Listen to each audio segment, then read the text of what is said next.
जय महाराष्ट्र। अनेक वक्ते बोलून झालेले आहेत, विचार मांडलेले आहेत सगळ्यांनी, आणि जे इथे एक वातावरण दिसत आहे मला, हेच वातावरण आहे की निश्चय आपण केलेला आहे, आता जिंकायचं म्हणजे जिंकायचंच हे ठरवून आपण आता एकत्र आलेलो आहोत। आज सगळे तरुण मला माझ्या समोर दिसत आहेत, खास करून अभिनंदन करीन सगळे तरुण इथे बसलेत। मला वाटतं जवळपास 50% मैदान हे महिलांनी आणि तरुणींनी भरलेलं आहे, आणि जिथे महिला असतात, जिथे एवढ्या मोठ्या संख्येत महिला येतात, देशात साधारणपणे राजकारणात हे विश्लेषण केलं जातं की जिथे महिला असतात तिथे विश्वास असतो, आणि हा विश्वास महाराष्ट्रभरात दिसत आहे की कुटुंब प्रमुख महाराष्ट्राचे अजून एकमेवच उद्धव बाळासाहेब ठाकरे हेच व्यक्ती ही आपली कुटुंब प्रमुख आहे। आजचा दिवस फार महत्त्वाचा आहे आपल्या सर्वांसाठी। तसं बघायला गेलं तर देशासाठी महत्त्वाचा दिवस आहे। ज्या व्यक्तींनी, ज्या महामानवांनी आपल्या देशाला आपलं संविधान लिहून दिलं, सगळ्यांना एकत्र आणलं, देशभरातून अनेक आवाज, अनेक ज्या काही सूचना होत्या त्या सगळ्या एकत्र करून एक संविधान एकत्रित करून आपल्याला दिलेलं आहे। ज्या संविधानातून आपल्याला आपले अधिकार मिळतात, आपलं कर्तव्य काय हे समजतं, राज्य कसं चाललं पाहिजे, देश कसं चाललं पाहिजे हे कळत असतं। हे संविधान ज्या व्यक्तीने दिलं, ज्या महामानवाने दिलं, त्यांची आज जयंती आणि त्यांना नमन करून आज मी सुरुवात करत आहे। ह्याचा अनेकदा उल्लेख झाला आहे, आधीच्या भाषणात देखील झाला आहे की ह्या मैदानाचं नाव आझाद मैदान आहे, आणि आजकाल देशभरात वातावरण असं होत चाललेलं आहे, आझादी बोलल्यानंतर, आझाद बोलल्यानंतर केस टाकली जाते, त्यांना वाटतं देशद्रोही कोणतरी आहे की आझाद बोलतोय। आझाद म्हणजे स्वातंत्र्य, तुमचा आमचा आवाज, या देशातला प्रत्येक व्यक्तीचा आवाज, जो आवाज संसदेपर्यंत जात नाही, जो आवाज मंत्रालयापर्यंत जात नाही, जो आवाज विधान भवनापर्यंत जात नाही, तो आवाज जेव्हा ऐकू येतो आपल्याला, आणि जेव्हा सरकार त्याचा आवाज ऐकून काम करायला लागतं, त्याची सेवा करायला लागते, त्याला बोलतात खरी आझादी, त्याला बोलतात खरं स्वातंत्र्य। आणि आज खास करून इथे तरुण आल्यानंतर मी आपल्याला एक गोष्ट सांगायला इथे खास करून आलेलो आहे। आपण हा विचार करू नका की ही लढाई फार मोठी आहे, देशात कोण जिंकेल, कोण प्रधानमंत्री होईल, कोणाचं सरकार बनेल आणि अमुक होईल तमुक होईल, ही लढाई तेवढी मोठी नाही आहे। ही लढाई तुमच्या भवितव्याबद्दल आहे, ही लढाई तुमच्या स्वतःबद्दल आहे। तुमचं भविष्य काय सांगतं, तुमचं भविष्य उज्ज्वल आहे की अंधकारात आहे, ही लढाई त्याबद्दल, आणि म्हणून मतदानाचा अधिकार आपल्या प्रत्येकाला दिलेला आहे। ही लढाई जर मोठी असती, ही लढाई जर सोपी असती, ही लढाई आधीच ठरली असती की अमुक पक्ष जिंकणार की तमुक पक्ष जिंकणार, 400 पार होणार की तडीपार होणार, तर ही लढाई झालीच नसती। राजकीय पक्षांना सांगितलं असतं तुमची स्ट्रेंथ दाखवा, तुमचे किती नंबर्स आहेत ते दाखवा, आकडे दाखवा आणि तसं मतदान करा, पण तसं नाही आहे। या देशात प्रत्येकाला 18 वर्षाचे जे होतात, प्रत्येक व्यक्तीला, प्रत्येक नागरिकाला मतदानाचा अधिकार दिलेला आहे, तेच या महामानवाने दिलेला आहे, आपल्या संविधानाने दिलेला आहे। ही लढाई अर्थात आपण सगळे राजकीय पक्ष फार मोठी एक बघत आहोत, ज्याच्यात आपण आपल्या लोकतंत्रासाठी लढत आहोत, लोकशाहीसाठी लढत आहोत, संविधानासाठी लढत आहोत, पण मी पुन्हा पुन्हा सांगेन ती लढाई आपण देश म्हणून विचार करत आहोत। पण इथे जे तुम्ही तरुण म्हणून बसलेला आहात, 18 वर्षाचे असेल, 20 वर्षाचे असाल, 25 वर्षाचे असाल, 35 वर्षाचे असाल, तुम्ही विचार केला पाहिजेत की तुमची पुढची 50 वर्ष ही कशी जाणार, ही तुम्ही घडवणार की कोणी हुकुमशाह तुम्हाला सांगणार घरात येऊन की असे कपडे घाला आणि ह्या रंगाचे कपडे घाला। आत्ताच जर या गेल्या एका आठवड्याभरातलं सगळा प्रचाराचा जो वेग बघितला, प्रचार कसा होतोय हे बघितलं, साधारणपणे प्रचाराचा माहोल बघितला, तर प्रचारामध्ये भाजपकडून जो प्रचार होतोय तो कशावरनं होतोय, काय बोलतात भाजपचे नेते, काय बोलतात ऐकलत का तुम्ही? ते सांगतायत की विरोधी पक्ष मांस खाणार आहे, मटण खाणार आहे, मच्छी खाणार आहे, व्हेज नॉन व्हेज ह्याच्यावर चर्चा सुरू आहे। पण आपल्या व्हेज नॉन व्हेजवर बोलणारे, डेली व्हेजवर बोलणारे कोणीच नाही आहेत, बरोबर ना? आज या देशामध्ये काय सांगितलं जातंय की तुम्ही कुठच्या रंगाचे कपडे घाला, तुमचं कल्चर कुठचं, तुमची संस्कृती कुठची, तुम्ही काय खाणार, तुम्ही कुठच्या महिन्यात कसं खायचं आणि काय खायचं, हे सांगणारे लोक आज सत्तेत बसलेले आहेत, देशावर 10 वर्ष राज्य करत आहेत। आपण पण पहिल्यांदा 2014ला त्यांच्यासोबत प्रचार केला होता, 2019ला पण त्यांच्यासोबत प्रचार केला होता. दोन्ही वेळेला आपली फसगत झाली, कारण आपल्या वाटलं होतं की ही भाजप वाजपेयी साहेबांची भाजप आहे, पण ही भाजप भलतीच भाजप निघाली, ही भारतीय जुमला पक्ष निघाला. आज तुम्ही 10 वर्षानंतर प्रचारामध्ये मटण आणि मांस आणि कशावर तुम्ही काय खायचं आणि काय नाही खायचं ह्याच्यावर बोलताय. मला वाटलं होतं 10 वर्षाचं बहुमताचं सरकार तुम्ही गाजवल्यानंतर तुम्ही चर्चा कशावर केली असती? डिमॉनिटायझेशनवर, नोटबंदीवर. 2016 साली जी नोटबंदी झाली, आपल्याला काय काय सांगितलं होतं? देशातला काळा पैसा हा सगळा पुन्हा एकदा सगळ्यांच्या खिशात येणार, काळा पैसा मिटणार. मिटलाय? भ्रष्टाचार मिटणार होता, मिटलाय? आतंकवाद संपणार होता, संपलाय? नाही संपलाय. उलट जेवढा काळा पैसा किंवा नोटा ह्या चलनमध्ये होत्या त्याच्यापेक्षा जास्ती पैसा आणि जास्ती नोटा ह्या बँकेत आलेल्या आहेत.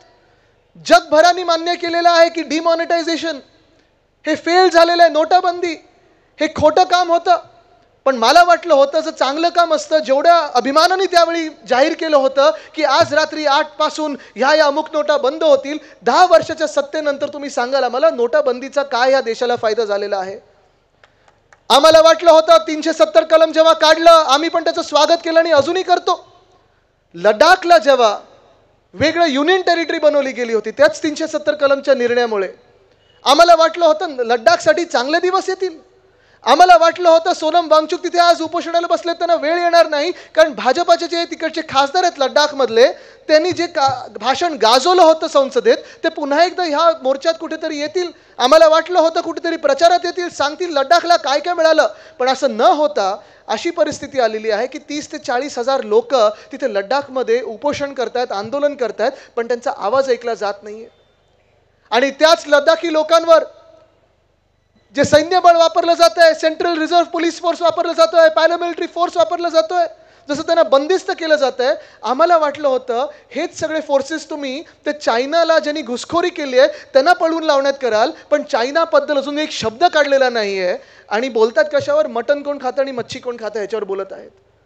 कोणी काय खावं, कोणी काय घालावं हा विषय नसलाच पाहिजे आपल्या देशामध्ये. प्रत्येकाचं स्वातंत्र्य, जे ज्याला वाटतं ते त्यांनी करावं, त्यांच्या घरात करावं. पण तुम्ही लक्षात घ्या, भाजपचे मतदान मागत आहे, भाजप जे तुमचं मत मागत आहे, भाजप जे तुमचं बहुमत मागत आहे त्यांचं स्वतःचं सरकार बनवण्यासाठी, हे तुमची सेवा करण्यासाठी नाही, पण त्यांच्या जी हुकुमशहाच्या मनात आहे ते तुमच्यावर लादण्यासाठी भाजपा इथे येऊन मतदान मागत आहे. आज आपल्याला तरुण म्हणून विचार करायचा आहे. आपल्या देशात जे काही विचार करायला पाहिजे होता, जे काही प्रधानमंत्री महोदयांनी सांगायला पाहिजे होतं, जे काही ह्या केंद्र सरकारने सांगायला पाहिजे होतं, भाजपच्या अख्ख्या पक्षाने सांगायला पाहिजे होतं की गेल्या 10 वर्षामध्ये आम्ही अमुक एवढ्या नोकऱ्या तयार केल्या, आम्ही एवढी महागाई कमी केली, GDP वाढला असेल. GDP कुठचा वाढला माहिती का तुम्हाला? गॅस, डिझेल आणि पेट्रोल हा GDP वाढलेला आहे. पण महागाई कमी झाली आहे का? कुठे झाली आहे महागाई कमी? मला सांगा, 2014 मध्ये जेव्हा आपण प्रचार करत होतो, भाजपासोबत होतो, आपल्याला पण जुमला त्यांनी दाखवला होता, गाजर त्यांनी दाखवलं होतं, तेव्हा गॅसची किंमत किती होती?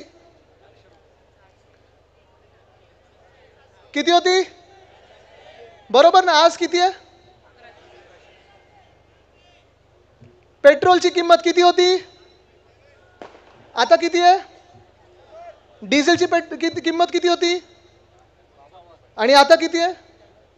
हेच तुम्ही बघा, हा GDP वाढतोय. गॅस, डिझेल, पेट्रोल ह्याचे भाव वाढलेले आहेत, पण GDP खरोखर वाढत आहे की नाही हा सगळ्यांना प्रश्न पडत चाललेला आहे. आणि म्हणून आज युवकांना मी इथे अपील करतोय, तुम्ही विचार करा तुमच्या भवितव्याबद्दल, तुम्ही विचार करा तुम्ही भविष्यात कसं निर्माण करणार हा देश. कारण हा देश निर्माण जर करायचा असेल, देश पुन्हा एकदा आपल्याला चांगल्या मार्गावर आणायचा असेल, तुमच्या मतांवर हा देश ठरणार आहे की हा देश कुठच्या दिशेने जाईल. आज आपण पाहतोय सगळेच पक्ष, सगळेच राजकीय पक्ष जेव्हा TV चॅनलवर जातात, डिबेटमध्ये जातात, भांडत असतात एकमेकांबद्दल, एकमेकांसोबत भांडतात, तेव्हा कशावर भांडतात? नेहरूंनी काय केलं आणि अमुकनी काय केलं आणि हे बरोबर होते की 50 वर्षापूर्वीचं बेट कोणाला दिलं. हे सगळं ठीक आहे, आपण भूतकाळावर भांडत आहोत, आपल्या भविष्यासाठी कोण भांडत आहे हाच विचार करणारा पक्ष तुम्हाला निवडून द्यायचा आहे.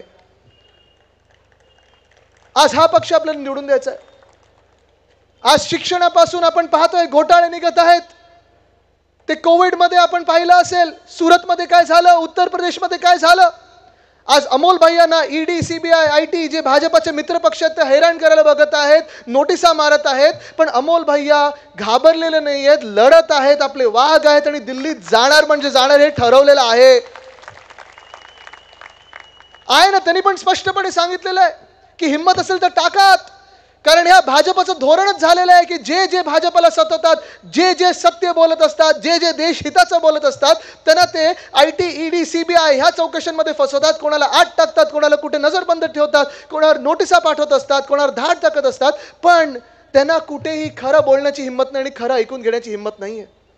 आज बघा देशात काय वातावरण चाललेलं आहे. एका बाजूला भाजप स्वतःच्या होर्डिंगवर बोलत आहे 400 पार 400 पार. ठीक आहे, 400 पार येणार तरी कुठून?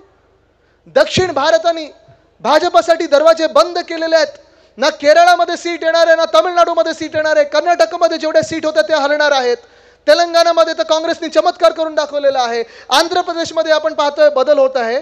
तुम्हाला एवढं सांगतो, आज जर तुम्हाला वाटत असेल 400 पार हे खरोखर होणार आहेत, मला वाटतं इतर काही देशातून चंद्रावर वगैरे सीट्स आणले तर वेगळं, पण आज 400 पार काय 200 पार करायला देखील महाराष्ट्रातून आणि सगळ्या राज्यातून भाजपला अडवलं जात आहे. आणि मी तुम्हाला खास करून सांगत आहे कारण तुम्हाला इथे बसल्यानंतर अनेक आमिष दाखवली जातील. सोशल मीडियावर तुमचे ॲडव्हर्टाईज येतील. ॲडव्हर्टाईजचा तर भरमसाठ खर्च चालू आहे भाजपाचा. मोजता नाही येणार एवढे पैसे वापरले जात आहेत. इलेक्टोरल बॉन्डचं तर तुम्हाला स्कॅम माहिती आहे, चंदा लो धंदा दो. पण हे सगळं होत असताना तुम्हाला सांगितलं जाईल तुम्ही भाजपच्या मतदान विरोधात करू नका कारण तुमचं मत फुकट जाईल. 400 पार तर होणार आहे हे सांगितलं जाईल तुम्हाला. बिल्डिंगमध्ये कोणतरी सांगेल, व्हॉट्सअपवर कोणीतरी सांगेल. तुम्ही त्यांना सांगत चला मला मोजून दाखवा 400 सीट येतात कुठून, मोजून दाखवा.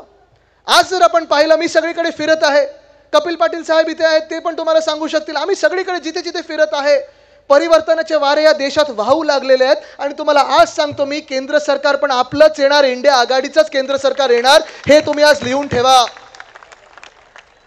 दक्षिण भारतातून भाजपला दरवाजे जसे बंद झालेले आहेत, महाराष्ट्रात अनेक ठिकाणी मी फिरत आहे, प्रत्येक जिल्ह्यात गेलेलो आहे, गावागावात गेलेलो आहे, आणि सगळीकडे मला दिसत आहे की भाजपला लोक नाकारत आहेत. भाजप आता नको, अबकी बार भाजप तडीपार असं लोक सांगायला लागलेले आहेत. हे वातावरण मला महाराष्ट्रात दिसत आहे. हेच वातावरण आपण पाहिलं असेल बिहारमध्ये. तेजस्वी यादव माझ्याच वर्षाचे आहेत, माझ्याच वयाचे आहेत, 33 वर्षाचे आहेत. त्यांच्यासोबत देखील गद्दारी झाली. जे त्यांचे मित्र पक्ष होतं त्यांनाच बरोबर फोडलं आणि घेऊन गेले भाजपावाले. 2-3दा तर तिथे सरकार बनवली. पण मला तुम्ही सांगा, गेल्या 10 वर्षामध्ये भाजपाने जेवढे लाख कोटीचं पॅकेज बिहारसाठी मान्य केलं होतं त्याच्यातून 1 रुपया तरी त्या बिहारसाठी आलाय का? आणि म्हणून मला दिसत आहे, स्पष्ट चित्र आहे की भाजप हे बिहारमध्ये पण जिंकू शकत नाही. आपण जर पाहिलं तर दिल्लीमध्ये ज्या प्रकारे इथे आपल्या अमोल भैयांना सतवलं जात आहे, तसंच तिथे अरविंद केजरीवाल साहेबांना सतवलं जात होतं. नोटिसांवर नोटिसा पाठवल्या. आणि जेव्हा त्यांना वाटलं की आप हा पक्ष आणि काँग्रेस यांची युती झाली आणि दिल्लीमध्ये परिवर्तन होणार आहे, त्यांनी बरोबर अरविंद केजरीवालांना उचललं आणि जेलमध्ये टाकलं, आज तिहारला पाठवलेलं आहे. ह्याचा परिणाम असा झालेला आहे की दिल्लीवाले सगळे चिडलेले आहेत. त्यांना देखील भीती वाटायला लागलेली आहे. त्यांना सगळ्यांना कळलेलं आहे की आज राजकारणी लोक आहेत, मीडियामधून काही लोकांना असं उचललं जातं. उद्या प्रत्येक नागरिकावर ही वेळ येणार की तुम्ही जर आमचं ऐकलं नाही, तुम्ही जर भाजपचं ऐकलं नाही, तुम्ही जे आम्ही सांगतोय ते खाल्लं नाही आणि जे कपडे सांगतोय ते घातले नाहीत, तर तुम्हाला पण जेलमध्ये टाकलं जाईल. आणि म्हणून दिल्लीमध्ये 7च्या 7 सीट आपल्या महाविकास आघाडी आणि इंडिया आघाडीच्या तिथे काँग्रेस आणि आपच्या येणार आहेत. चंदीगडमध्ये तसंच होतंय, हरियाणामध्ये देखील तसंच होतंय. सगळीकडे हे वातावरण आहे, ते बदलाचं वातावरण आहे. बदल्याचं जरी नसलं तरी बदलाचं वातावरण आहे, परिवर्तनाचं वातावरण आहे. आणि म्हणून मी तुम्हाला विचारतोय की ह्या 400 सीट येणार तरी कुठून? आपल्याला आता विचार करायला लागणार की आपला महाराष्ट्र आपण कसा जिंकायचा. मुंबईत मी प्रत्येक शाखेत गेलेलो आहे, मुंबईत मी प्रत्येक गल्लीत गेलेलो आहे. मुंबई असेल, पुणे असेल, ठाणे असेल, नाशिक असेल, नवी मुंबई असेल, नागपूर असेल, ठाणे असेल, कोल्हापूर असेल, वसई विरार असेल, बुलढाणा असेल, यवतमाळ वाशिम असेल, रामटेक असेल, प्रत्येक ठिकाणी महाविकास आघाडीसाठी जिथे जिथे मी बघतोय मोठ्या संख्येने अशी लोक येत आहेत, गर्दी होत आहे. जिथे जिथे मी जात आहे, काच खालती करून जात असतो, अनेक लोक बाईक्सवर येतात, बाजूला थांबतात, सांगतात उद्धव साहेबांना सांगा चिंता करू नका, आम्ही महाविकास आघाडी सोबत आहोत. हे वातावरण आज महाराष्ट्रात होत आहे. पण आज आपल्याला दाबायची गरज नाही, भाजपनेच त्यांना दाबून टाकलंय.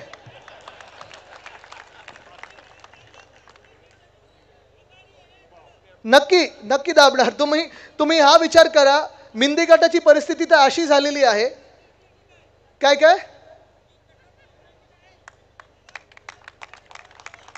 काय नाव आपलं दादा?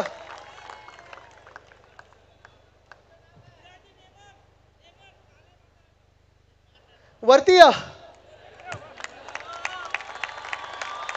वरती या, आपण वरती या.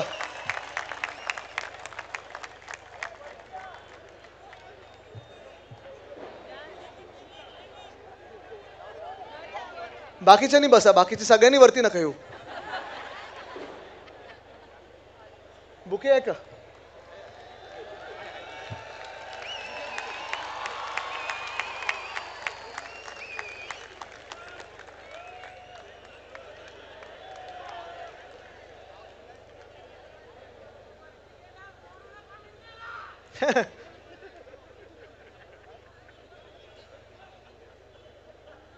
मिंदे गटाची परिस्थिती अशी झालेली आहे, आपण पाहिलं असेल. निवडणूक लढताना पहिलं सांगितलं होतं आम्ही 22-25 जागा लढणार आहोत, मी एकालाही हरू देणार नाही. बरोबर ना? एक जरी हरला तर मी राजीनामा देईन. हे सगळं झाल्यानंतर सीट मिळाल्या किती? 9. त्याच्यातून बदली किती करायला लागल्यात? 5 तर सांगितलंय बदला. म्हणजे तुम्ही विचार करा आता त्या लोकांच्या, त्या खासदारांची काय परिस्थिती झाली असेल. एक तर ताई अशा आहेत ज्यांना आपण उद्धव साहेबांनी 5 वेळा खासदारकीचं तिकीट दिलं आणि 5 वेळा आपण लढून झगडून तिथे खासदार बनवलं, त्यांना तिकीटच दिलं नाहीये. नाशिकमध्ये अशीच परिस्थिती आहे, सगळीकडे अशीच परिस्थिती आहे. आणि हे सगळं होऊन आज ते खासदार विचार करतायत की ज्यांनी दिली त्यांना साथ, त्यांचाच केला त्यांनी घात.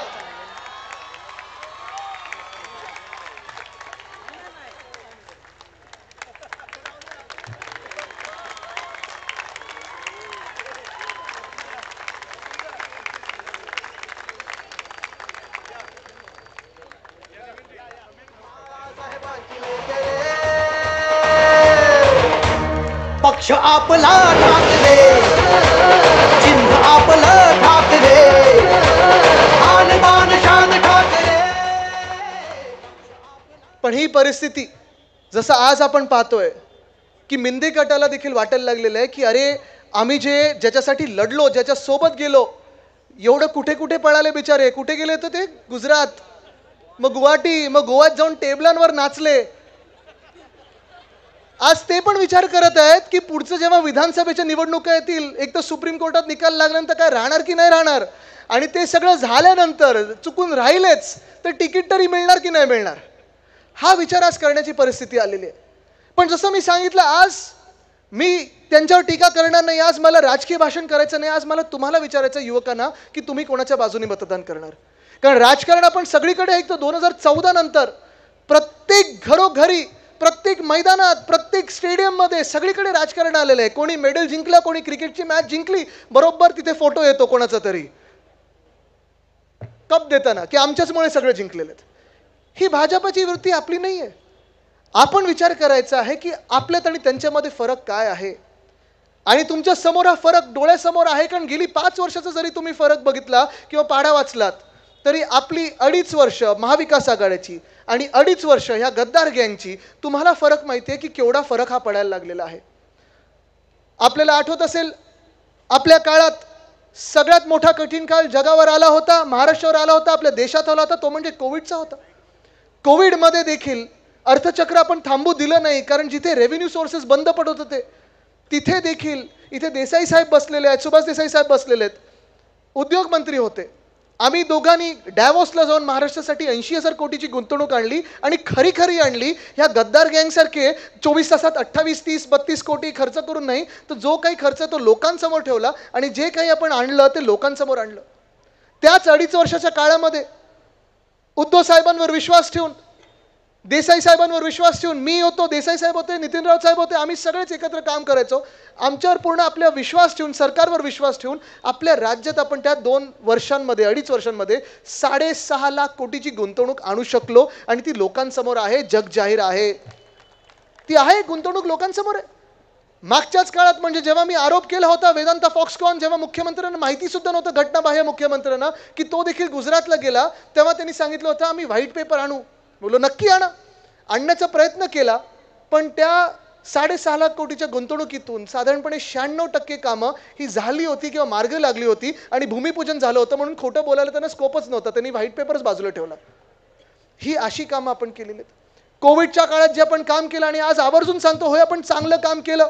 हे जे काही आरोप होत आहेत की अमुक घोटाळा झाला तमुक घोटाळा झाला, मी आज चॅलेंज देतो, चला आमच्या मुंबईचा आहे जो पाडा तो वाचून दाखवा आणि PM केअरचा फंड कुठे कुठे वापरलाय तो वाचून दाखवा, समोरासमोर येऊ द्या.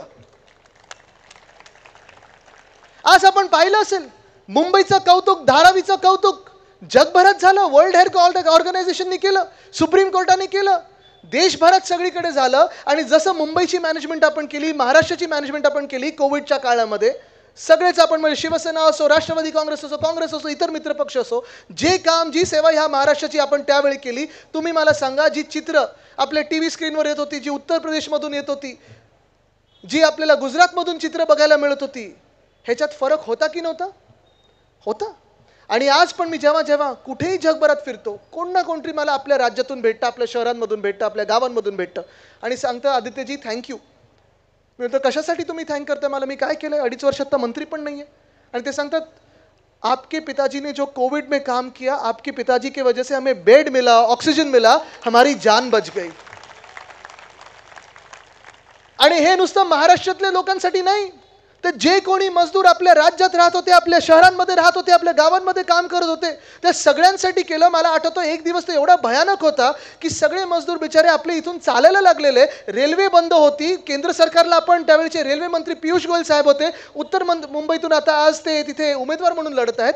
त्यांना आपण 23 तारखेला फोन केला जनता कर्फ्यूच्या वेळी की पियुष गोयल साहेब रेल्वे उघडा, रेल्वे उघडा, आम्हाला रेल्वे पाहिजेत, आमच्याकडे केसेस वाढल्या नाही आहेत, लोकांना गावी जायचं, लोक घाबरलेली आहेत, ऐकायला तयार नाही. आज जनता कर्फ्यू असं आहे तसं आहे. ती रेल्वे उघडली, त्यांनी 1 मेला, तेव्हापर्यंत केसेस वाढले होते, लोक रस्त्याने चालत निघाले होते. भयानक चित्र होतं. पण हे चित्र बघवलं नाही आपल्याला, आपण बघू शकलो नाही. आणि उद्धव साहेबांनी निर्णय घेतला, त्यांनी फेसबुक लाईव्ह केलं. आपल्या घरोघरी तर यायचेच, कुटुंब प्रमुख म्हणून यायचे, सांगायचे की व्यायाम कसा करायचा, कसं स्वतःची काळजी घ्यायची, काय खायचं, कसं करायचं. भाजपसारखं नाही की हेच खा आणि तेच खा, स्वतःची काळजी घेण्यासाठी.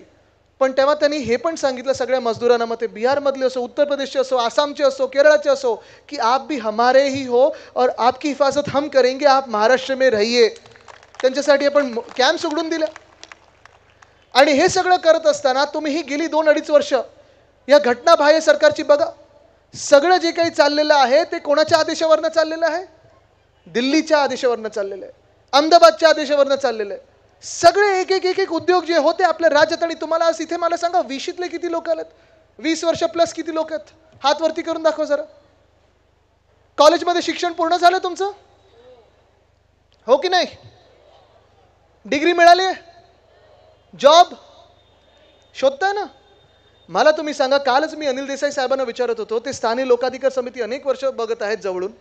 त्यांना विचारलं मी की आपण आधी जसं जॉब इंटरव्ह्यूसाठी ट्रेनिंग द्यायचो, आधी आपण जसं लोकांना शिकवायचो की अमुक जॉब तुम्हाला पाहिजे, पायलट बनायचं आहे, बँकर बनायचं आहे, रेल्वेत जायचं आहे, तर तुम्ही कसं त्या ह्याला अप्रोच केलं पाहिजे, इंटरव्ह्यूला अप्रोच केलं पाहिजे, एक्झामला कसं अप्रोच केलं पाहिजे. मी त्यांना विचारलं, आता त्या संध्या किती येतात? आणि आज आपण जर पाहिलं, गेल्या 2-2.5 वर्षामध्ये प्रत्येक जी संधी आपल्या महाराष्ट्रासाठी येणार होती, आपल्या इकडच्या तरुणींसाठी येत होती, ती निघून गेली गुजरातला. वेदांता फॉक्सकॉन असेल, बल ड्रग पार्क असेल, मेडिकल डिव्हाइस पार्क असेल, एअरबस टाटा असेल, रिन्युएबल एनर्जी पार्क असेल, वर्ल्ड कपची फायनल असेल. आणि आज मी तुम्हाला सांगतोय, मी ऐकतोय कुठेतरी की टेस्लाचा प्लांट कदाचित आपल्या देशात येऊ शकतो. 2020 पासून मी आहे, देसाई साहेब इथे बसलेले आहेत, आमच्या 2-3 बैठका ऑनलाईन त्या टेस्लाच्या टीमबरोबर झाल्या होत्या. 2021 साली आपल्या मुंबईमध्ये त्यांचं गोडाऊन आणि शोरूम येणार होतं, पण केंद्र सरकारने त्याचा मिठाचा खडा टाकला. पण आज मी या केंद्र सरकारला सांगत आहे, ठीक आहे, कदाचित जॉब्स तेवढे टेस्लाच्या प्लांटमधून वाढत नसतील, कारण कमी जॉब्स आहे, ऑटोमेटेड आहे, तरी देखील चला टेस्ला तरी आमच्या महाराष्ट्राला द्या. गुजरातची माझं भांडण नाही, गुजरातची काही वैर नाही. जे काही गुजरातला मिळालं पाहिजे ते मिळालं पाहिजे, बिहारला मिळालं पाहिजे, मिळालंच पाहिजे, आसाम असेल, मणिपूर असेल, ज्या त्यांच्या हक्काचं आहे ते मिळालंच पाहिजे. पण तुम्ही माझ्या इकडच्या महाराष्ट्राच्या तरुणींच्या हक्काचं जेव्हा तुम्ही गुजरातला नेता ना, तिथे मला दुःख होतं आणि तिथे मला राग येतो. आणि त्याच विरोधात आम्ही लढत आहोत. आज तुम्ही सगळ्यांनी विचार केला पाहिजे की जर आपण आपलं सरकार आणि हे परिवर्तन घडवलं नाही, तर हे सगळे जे नोकऱ्या आपल्या राज्यात आहेत ना, त्या देखील जाणार गुजरातला. तुम्ही विचार केला पाहिजे की जर आपण आपलं सरकार आणलं नाही आणि परिवर्तन केंद्रात घडवलं नाही, तर आपल्या जातीमध्ये, धर्मामध्ये हे जे वाद निर्माण करत आहेत ते अजून वाद निर्माण होतील. आणि हे वाद कसे असतात, तर ते व्हॉट्सॲपच्या ग्रुपवर सुरू होतात, कुठची तरी अफवा पसरवतात आणि तिथून जातीय दंगली आणि धार्मिक दंगली सुरू होतात. आपल्याला देश म्हणून जर प्रगती करायची असेल तर आपल्या सर्वांना एकत्र राहायला लागेल. जातपात धर्म सगळ्यांना एक भारत म्हणून यायला लागेल, एकत्र एक इंडिया म्हणून एकत्र यायला लागेल आणि तरच आपण आपल्या स्वप्नातला देश बनवू शकू.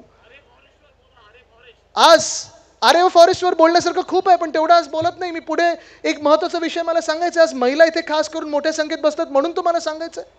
भाजपला जर तुम्हाला कोणी मतदान करायला सांगितलं तर तुम्ही एक सोपा प्रश्न त्यांना विचारा की आम्ही भाजपला मतदान का करायचं.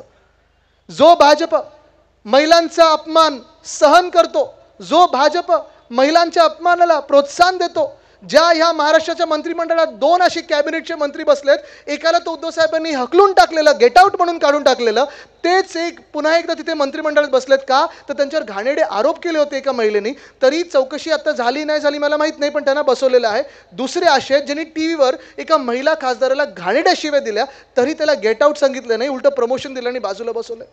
बरं हे तर सोडा, हे तर राजकीय लोक झाले. सगळ्यात घाणेरडी गोष्ट जी भाजपाने केली ती म्हणजे ह्याच गेल्या 6 महिन्यापूर्वी बिल्किस बानोचा ज्यांनी रेप केला, ज्याच्यावर अत्याचार केला, त्या रेपिस्टनं जेलमधून बाहेर काढलं आणि त्यांची आरती केली आणि गुजरातच्या निवडणुकीत प्रचार सभेत फिरवलं. हे मान्य आहे तुम्हाला? बिल्किस बानोची जात कुठची असो, धर्म कुठचाही असो, जातपात धर्म न बघता वंदनीय हिंदू सम्राट बाळासाहेब ठाकरेंनी आपल्याला शिकवलेलं आहे की जे महिलांवर अत्याचार करतात त्यांना फासावरच चढवलं पाहिजे. ही भूमिका असणारं केंद्र सरकार असलं पाहिजे, ही भूमिका असणारं राजकीय पक्ष असायला पाहिजे. आणि म्हणून आज तरुण तरुणींना मी पुन्हा एकदा विचारतोय की तुम्ही तुमचं भविष्य कोणाच्या हातात ठेवणार? हुकुमशहांच्या हातात ठेवणार की तुमच्या हातात ठेवणार आहे? आज मी तुम्हाला विचारत आहे की तुमचं भविष्य तुम्ही कोणाकडे देणार? दिल्लीत आणि गुजरातमध्ये देणार की महाराष्ट्रात आणि मुंबईमध्ये ठेवणार आहात? आज मी तुम्हाला विचारत आहे तुम्ही निवडून कोणाला देणार?